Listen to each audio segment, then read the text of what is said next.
All right, let's get right into it. Today, we're talking about a massive shift happening in the crypto world, a real battle between two different kinds of exchanges. And this whole thing was kicked off by one of the most unbelievable financial implosions we've seen in a long time. A crisis that made everyone ask a really simple question: who do you actually trust with your money? $1 billion. Just let that sink in for a second. That's roughly how much money, user money, just poof, vanished from the centralized exchange FTX. This wasn't just a bad day on the market. This was a complete and total failure of trust that sent a tidal wave of panic across the entire industry. And the reaction, it was immediate. It was huge. People did not stick around to see what would happen next. They yanked their funds out of these big centralized platforms faster than ever before, all of them scrambling to find somewhere, anywhere, that felt safer. The only question was, where do you go?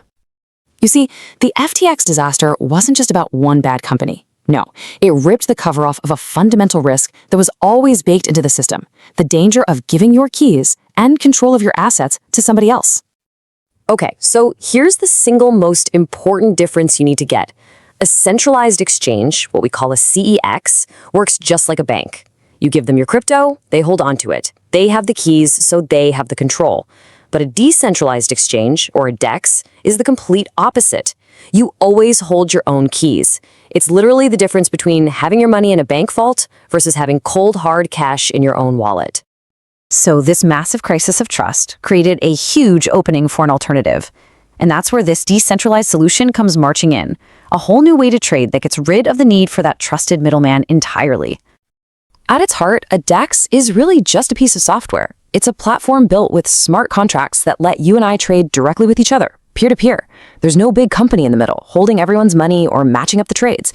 It's all handled automatically by code that lives on the blockchain. So, you're probably wondering, how can you trade if there's no one there matching buy orders with sell orders? Well, this is where the magic happens. Most DEXs use this really clever invention called an automated market maker, or AMM. The best way to think of it is like a robot broker. Instead of trading with another person, you trade directly against a big pool of tokens that's just sitting there in a smart contract. And this whole system works because of a surprisingly simple little formula. X times Y equals K. Let's just walk through it real quick. Imagine a pool has 10 ETH and 10,000 USDC. You multiply those and you get your constant K. In this case, 100,000. Now say you want to buy 1 ETH. The pool gives you 1 ETH, so its balance drops to 9. But to keep that K value of 100,000, the amount of USDC in the pool has to go up. So your trade automatically rebalances the entire pool and creates a new, slightly higher price for ETH. It's brilliant, really. But, and this is a really big but, while DEXs totally solve the problem of a company running off with your money, they are not risk-free. Not by a long shot.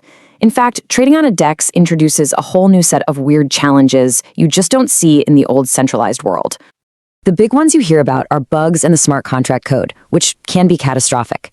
There's a tricky concept for people who provide tokens to the pools called impermanent loss, but the one I find most fascinating is something called maximal extractable value, or MEV, and that's where the very transparency of the blockchain can be turned against you. MEV sounds super technical, but the core idea is pretty simple. It's profit that can be made just by shuffling around the order of transactions while they're waiting to be confirmed on the blockchain. Because all these pending trades are sitting out in the open for anyone to see, it creates a golden opportunity for automated bots to jump the line and make a quick buck. So one of the most common ways this plays out is something called a sandwich attack. Here's how it works. You put in a big order to buy a token. A bot sees it, and in a split second, it jumps in front of you and buys the exact same token, pushing the price up just a tiny bit. Then your trade goes through, but at that new, slightly worse price. And then, bam, the bot immediately sells, cashing in on the price difference it just created. Your trade gets caught right in the middle. You're the meat in the sandwich, and you're the one who pays for it. So even with these new and kind of scary risks, that crisis of trust completely reshaped the market. So let's actually look at the data. Let's follow the money and see how big this move from CXs to DXs really was. Wow, just look at that jump. The ratio of trading on DEXs versus CXs nearly doubled. In a single quarter, it went from 13% up to 23%. That's not a slow trickle, my friends. That is a flood of capital from users who are voting with their wallets. And at its absolute peak in May of 2025, that number hit a quarter, 25%. One out of every $4 being traded in the crypto spot markets was happening on a DEX. That's a milestone that would have sounded completely insane just a couple of years ago. So when you boil it all down, what you're really looking at are two completely different philosophies. A CEX gives you convenience, but you have to trust them not to mess up. A DEX gives you total sovereign control, but all the responsibility is on your shoulders. You're basically swapping the risk of a company failing for the risk of some code failing. It's a classic trade-off, convenience versus control. So, where does this all go from here? Well, it's probably not a future where one model just completely wipes out the other. No, what we're starting to see is something way more interesting. It's a convergence, where the lines between centralized and decentralized finance are starting to get really, really blurry. And the big centralized exchanges, they are not just sitting around watching this happen. They're fighting back by building what you could call walled gardens. They're starting to pull DeFi features and DEX access right into their own apps. They're trying to give you a little taste of both worlds and, let's be honest, keep you and your money inside their playground. And you can see this trend everywhere.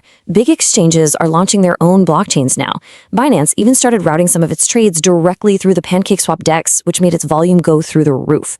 It's created this whole new category people are calling CDeFi, these hybrid models that try to give you that simple, centralized feel on the front end, but with decentralized security humming along in the background. And the underlying technology is catching up like crazy. These new Layer 2 networks are solving the biggest complaints about DEXs, that they're slow and expensive. They're making them just as fast and cheap as the big boys. And at the same time, new cross-chain tech is starting to knock down the walls between different blockchains, creating one giant, unified market. Which kind of leaves us with one last big question to think about. As all this tech starts to merge, the end goal is for the experience to be totally seamless. So a few years from now, when you click that swap button, are you even going to know where that trade is happening? And maybe the better question is, will you even care, as long as you get the best price and you know that your funds are finally, truly safe? That's all for this one.